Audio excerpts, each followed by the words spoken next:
আমাদের কথা হচ্ছে আলোচনা করা এবং তারা কি চায় সেটা জানানো। বাতিল হওয়া একটা প্রক্রিয়া, এতে সময় লাগে। আমরা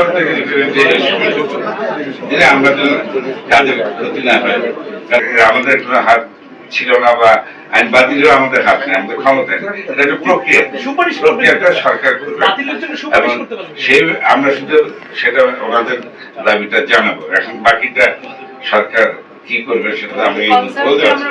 আলোচনা চলবে এবং যে প্রক্রিয়া গ্রহণ করা হবে, সরকার যেটা সিদ্ধান্ত নিয়ে করবে সেই সময়টুকু আমরা কাজে থাকবো, নিয়োজিত কোনো আন্দোলন করবেন না। না, ওরা তো আসলে সচিবালয়ের লোক আন্দোলনও করে না, এটা প্রয়োজন হলে হয়তো দাবি দেওয়া বলে। এখানে অনেকগুলো ঘটনা ঘটে গেছে, সবকিছু যে ওরা করেছে তাও না। পরিস্থিতির কারণে বিভিন্ন রকম ভাবে আইনটা বাতিল চেয়েছে ওরা। না, কালো আইনও বলেন, সরকার একটা আইন করেছে, এটা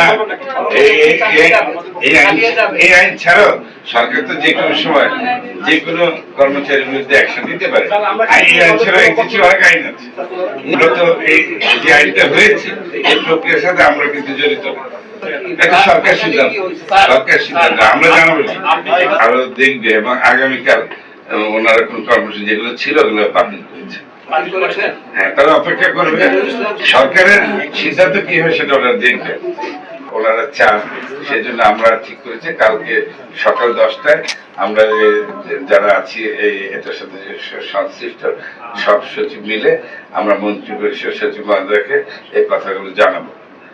এটাই সিদ্ধান্ত, আর কিছু না। তারপর ওনারা এই যদি পরবর্তী কি করবেন, একটা দীর্ঘ প্রক্রিয়া তো থাকেই, সে প্রক্রিয়া ইয়ে করে সরকার উচ্চ পর্যায়ে যারা মুখপাত্র থাকবেন তখন তারা এই বিষয়ে একটা ঘোষণা দেবেন। আমরা তো কর্মকর্তা হিসেবে যতটুকু দরকার আমরা আলোচনা করে ওনারা কি করলেন, কোথায় কোথায় সমস্যা সেগুলো আমরা আলাপ করে শুনেছি এবং আমরা আগামীকালই সকাল 10টায় আমরা একসাথে যেয়ে এই বিষয়গুলো মন্ত্রী পরিষদ সচিব মহোদয়কে জানাবো। এই